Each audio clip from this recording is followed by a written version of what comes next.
اور پھر یہ دو جملے محبوب کہتے کہتے اٹھے اور پھر حضور نے اپنا جبہ مبارک اتارا اور اتار کے فرمایا اس بندے کو نہ اس جبے میں کفن دے دو، اس میں اسے کفن دو، اس لیے کہ تو شہادت کے لیے ایمان لائے، موت کی آنکھوں میں آنکھیں ڈال کے جیا، اپنی زندگی کمزور نہ گزارے۔ مسلمانوں پہ کافر کا روب طاری ہو گیا ہے۔ ایک تو ہوتا ہے نا کہ کوئی مدد کرنا، کوئی آگے بڑھنا، فلسطین کا نام تک نہیں لے رہے حکمران زبان سے، ذکر تک نہیں کر رہے، چینل ذکر نہیں کر رہے، اتنا روب، اتنا کفر کا خوف، صرف اس لیے کہ ہمیں موت کا ڈر ہے، مر جائیں گے تو بستر پہ نہیں مریں گے، بیماریوں سے نہیں مر جاتے لوگ۔ خدا کے بندو، اپنی زندگی میں اتنا خوف اگر موت کا پیدا کر لو گے۔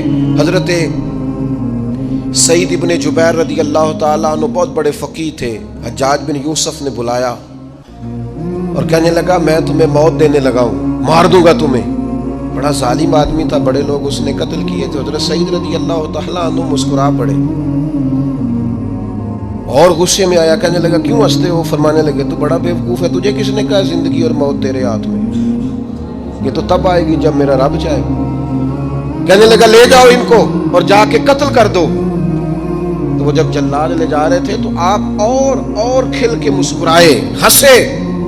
یہ آپ کی طاقت ہے کہ موت کو دیکھ کے مسکراہٹ ہو، لبوں پہ تبسم، رقصہ ہو، مسکرائے۔ جب آپ مسکرا رہے تھے تو اس کو اور غصہ آیا، واپس بلایا، کہنے لگا مسکراتے کیوں ہو؟ فرمانے لگے تیری جرت پہ مسکرا رہا ہوں، اور اس بات پہ مسکرا رہا ہوں کہ رب کتنا بے نیاز ہے، تیرے جیسے لوگوں کو بھی مہلت دے رکھی ہے، کتنا بے نیاز ہے، تیرے جیسے لوگوں کو مہلت دے۔ اور غصے، کہنے لگا میرے سامنے قتل کرو۔ حضرت سعید ابن جبیر رضی اللہ تعالیٰ عنہ نے منہ کعبے کی طرف کر کے پڑھنا شروع کیا، انی وجہت وجہی للذی فطر السماوات والارض حنیفا وما انا من المشرکین۔ آپ یہ پڑھ رہے تھے تو کہنے لگا اس کا منہ کعبے سے پھیر دو۔ کعبے سے منہ پھیرا تو آپ فرمانے لگے تو بڑا ہی بیوقوف ہے، میرا رب کو صرف کعبے کی طرف مقید ہے، وَلِلَّهِ الْمَشْرِقُ وَالْمَغْرِبُ فَأَيْنَمَا تُوَلُّوا فَثَمَّ وَجْهُ اللَّهِ۔ چہرہ پھیر دیا جب اس نے تو آپ فرمانے لگے مشرق بھی اللہ کا، مغرب بھی اللہ کا، اور اللہ فرماتا ہے تم جدھر بھی منہ کرو ادھر ہی اللہ کی رحمت ہے۔ یہ پڑھا تو اب اس نے لٹایا، اور جب وہ آپ کو قتل کر رہا تھا تو حضرت سعید ابن جبیر کی ایک زوردار آواز گونجی، فرمایا یاد رکھنا مجھے اسی طرح قتل کرنا جس طرح تم خود قیامت میں قتل ہونا پسند کرتے ہو، میرا آخرت پر یقین کامل ہے، محشر میں عدالت لگے گی، میں تمہیں قتل کروں گا میں۔ حضرت سعید ابن جبیر کی وہ جرت تھی کہ دربار سارا لرز گیا حجاج کا۔ حضرت سعید ابن جبیر رضی اللہ تعالیٰ عنہ کہنے لگے اللہ اسے میرے بعد کسی پر مسلط نہ کرنا، میرا قتل آخری ہو، میرے بعد نہ ہو۔ ڈر گئے لوگ، سہم گئے، اور وہ جو جلاد آپ کو قتل کر رہا تھا اس کے بھی ہاتھ کانپ رہے تھے۔ اتنی جرت، موت کا ایک منٹ کے لیے خوف نہیں۔ حضرت سعید ابن جبیر رضی اللہ تعالیٰ عنہ شہید ہو گئے تو اتنا خون نکلا، اتنا خون نکلا، اتنا خون نکلا، خون بند ہی نہیں ہو رہا۔ ایک طبیب بیٹھا تھا، ہانپتے کانپتے ڈرے ہوئے سہمے ہوئے، حجاج کہنے لگا اس سے اتنا خون؟ تو کہنے لگا بادشاہ میں نے سالوں مریض دیکھے ہیں، اس کو پتہ چل جائے نا مرنے والا ہوں وہ تو اتنا خوف میں آتا ہے پہلے ہی اس کا سارا خون جم جاتا ہے اور سکڑ جاتا ہے اور اس کا خون جل جاتا ہے۔ یہ جو بندہ تم نے شہید کیا ہے نا اس میں ایک رتی برابر بھی موت کا خوف نہیں۔